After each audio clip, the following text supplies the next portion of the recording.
안녕하십니까. DNA 입시랩 이명순 소장입니다. 네, 오늘은 연세대 활동우 수영 면접 관련해서 저희 추석 특강으로 열리는 수업 설명회를 하도록 하겠습니다. 네, 뭐 길지 않게 한 10분 정도로 끝내도록 하겠습니다. 네, 연세대 활동우 수영 면접 문제 유형이 변화가 되는 것은 이미 예고가 됐었죠. 작년에 그 2025학년도 입시 계획에서 이미 나왔었고요. 이렇게 나왔었습니다. 제시문 기반 논리적 사고력 및 의사소통 능력 면접으로 바꾸겠다라고 했고, 그리고 이제 Q&A 게시판에 연세대 입학처에서 이렇게 올려놨어요. 그래서 25학년도부터는 학생부 종합전형 모든 면접이 바뀔 것이다 라고 했고, 그래서 문제 유형은 23학년도 고른계 전형 기출문제를 참고해서 봐라 라고 했습니다. 그리고 실제로 지금 입학처에 가면은 활동 우수형 문제가 어떻게 나올지 그것을 이제 보여주고 있는데, 사실은 24학년도 기회균형 이 기출문제를 올려놓았습니다. 네, 그래서 요거를 한번 보도록 할게요. 23학년도 고른기회 전형 이게 문제인데요. 요것을 참고를 하라고 그랬고 24학년도 고른기회 전형부터 그 문제 유형이 바뀐다라고 했던 거죠. 그래서 이 고른기회 전형 문제를 보면은 여기는 제시문이 3개지만은 대단히 짧습니다. 그리고 24학년도 기회균형 문제는 제시문이 4개고요. 그리고 제시문의 길이도 2배 이상 길어졌죠. 그래서 분량이 2배 이상이라고 보시면 되는데, 제시문의 분량만 길어진 게 아니라 제시문의 난이도도 더 높아져 있다라고 생각을 하시면 되겠어요. 실제로 좀 더 어렵습니다. 그래서 문제는 이렇게 2개가 나오고요. 8분 동안 제시문을 이용해서 이것을 숙지를 하고 답변을 준비한 다음에 5분 동안 화상 녹화를 하는 형태로 이제 면접이 진행이 됩니다. 네, 근데 이 문제는 이제 좀 이따 한번 다시 보도록 할 건데요. 이제 이 기출 문제가 이게 기회균형 문제를 이제 참고로 해서 공부를 할 수밖에 없잖아요. 그래서 이것을 한번 비교를 해보면은 이렇게 돼 있어요. 이게 22학년도 활동 우수형의 이제 그 인문사회 계열 문제거든요. 아까 보신 거랑 비교를 하시면은 거의 비슷하죠. 여기에 그래프가 하나가 더 들어가 있는 정도, 이 정도입니다. 그러니까 실제로는 인문사회 계열 애들이 보는 문과형 구술 면접 문제로 바뀌었다, 이렇게 생각을 하시면 되겠습니다. 네, 그래서 문제 유형도 이제 뭐 비교 분석하시오라는 문제, 요즘 뭐 연세대가 상당히 원래 좋아하는 형태의 문제인데 이런 문제들로 바뀌었습니다. 근데 여기 그래프가 있지만은 기회균형에서는 그래프가 없다. 그러니까 올해부터는 그래프가 이제 출제되지 않을 것이다, 이렇게 생각하시면은 이제 오산이고요. 어떻게 될지는 모릅니다. 왜 그러냐면은 이 고른기회 전형 문제를 보시면은 이렇게 계속 그래프가 이것도 고른기회 전형에서도 그래프가 나온 경우는 이 모의 면접에서만 한번 나왔고 이후에는 안 나왔는데, 앞으로 뭐 안 낸다 이렇게는 말하지 않았기 때문에 이것은 나올 수도 있습니다. 마찬가지로 이 활동 우수형에서도 그래프가 나왔다 안 나왔다 하기 때문에 요 그래프 문제까지 이제 섭렵을 해야 된다고 생각을 하고 있어요. 자, 그래서 면접 문제 유형은 이제 인문사회, 문과 학생들이 보는 활동 우수형 문제 형태대로 날 것이다 라고 생각을 하시면 되는데, 제가 아까 말씀드렸던 것은 이 고른기회 저희 기회균형, 작년에 출제됐던 기회균형 문제가 제시문의 분량도 늘어났지만은 문제의 제시문의 난이도, 그리고 문제의 난이도 이게 더 높아졌다라고 이제 말씀을 드렸잖아요. 요게 그 문제입니다. 그래서 제시문을 보시면은 가, 나, 다 이 세 제시문을 세상을 바라보는 관점에 있어서 비교하여 설명하라라고 했죠.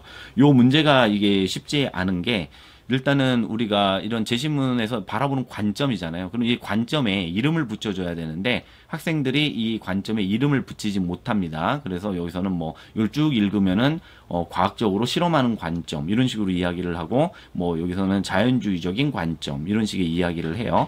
이런 식의 이제 답변을 했을 때 그것은 이제 좋은 비교가 되지 않고 제시문에 있는 것들을 그대로 옮겨다가 답변하는 방식인데 이제 지양해야 하는 이제 방식입니다.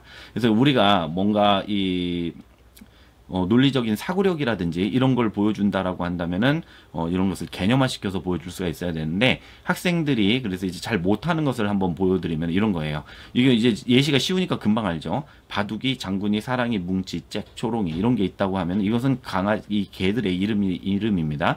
그러면은 바둑이, 장군이를 묶어서 진돗개라고 분류를 하고, 사랑이, 뭉치를 묶어서 말티즈라고 분류하고, 잭, 초롱이를 묶어서 리트리버라고 이제 분류를 한 다음에 얘네들은 또 이제 묶으면 보면 개라고 분류를 할 수 있죠. 그럼 이제 고양이라고 하는 다른 반려동물하고 이제 차이가 있다는 걸 알 수가 있을 겁니다. 이렇게 상위 개념으로 올라가는 개념화시키고 추상화시키는 이 사고, 이게 잘 되질 않습니다. 그러니까 아까도 제시문에다가 관점에 이름을 붙이는 거, 그게 사실상 이제 개념화라고 할 수 있는데 그게 잘 되지 않는 거죠. 이것을 거꾸로 내려오면 이제 적용하고 구체화인데 이것도 잘 되지 않아요. 이것은 이제 학생들이 사례를 통해서 한번 이야기해봐라 라고 할 때 이것이 잘 안 되는 겁니다. 사실 아까 2번 문제도 이 적용과 구체화의 문제라고 할 수 있습니다.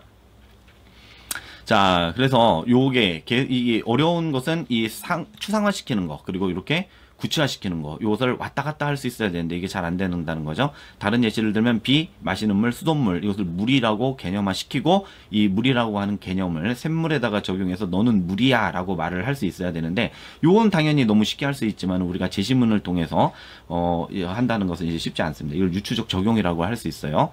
그리고 또 하나는 우리가 답변을 체계적으로 해야 되는데 이 답변을 체계화시키는 방법을 이제 저는 역삼각형 구도를 보통 아이들에게 훈련을 시킵니다. 이걸 아무리 훈련을 시켜도 실제로 애들이 우리가 실전 모의 면접을 보면은 바로 이걸 따라하지를 못해요. 그러니까 반복 연습을 해야지 이게 가능한데 그게 잘 되지 않는다라는 거.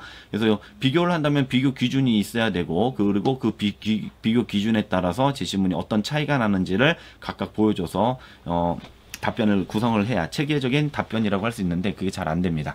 자, 여기까지 이제 이걸 말씀을 드릴 수 있고, 그래서 학생들이 어려워하는 거, 이런 것을 이제 중심으로 생각을 하고서 학생들에게 이제 수업을 진행을 합니다.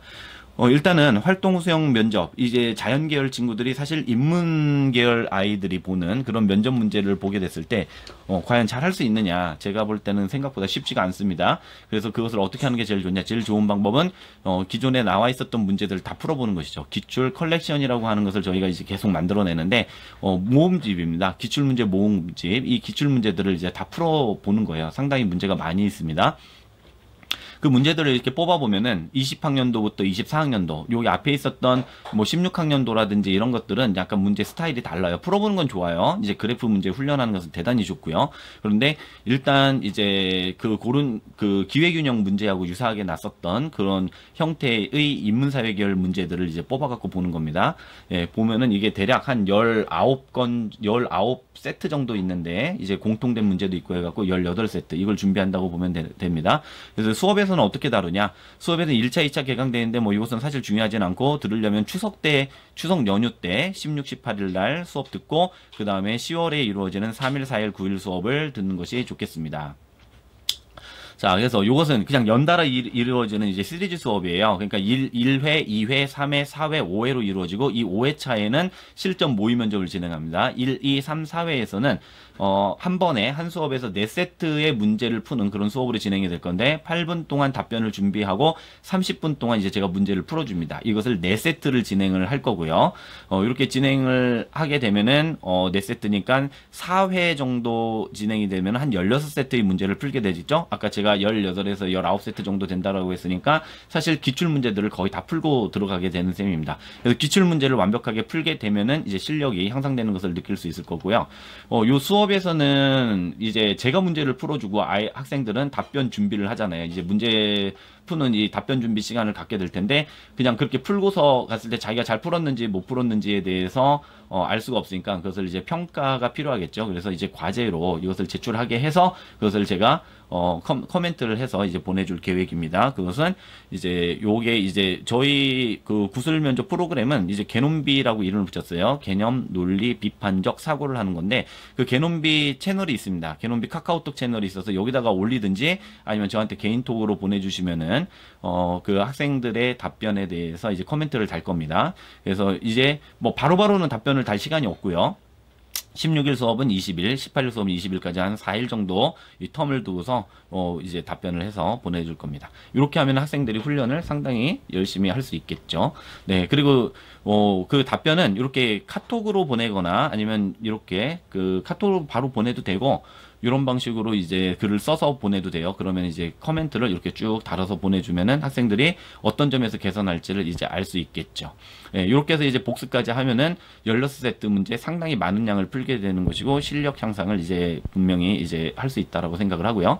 네, 저희 이제 네이버 밴드예요. DNA 입시 대비 네이버 밴드인데 여기 오시면 입시 정보를 많이 얻으실 수 있고요. 이제 칼럼 같은 것도 이제 많이 보실 수 있을 겁니다. 이거 참고로 보시길 바라겠습니다. 네, 제 설명은 여기서 마치도록 하겠습니다. 감사합니다.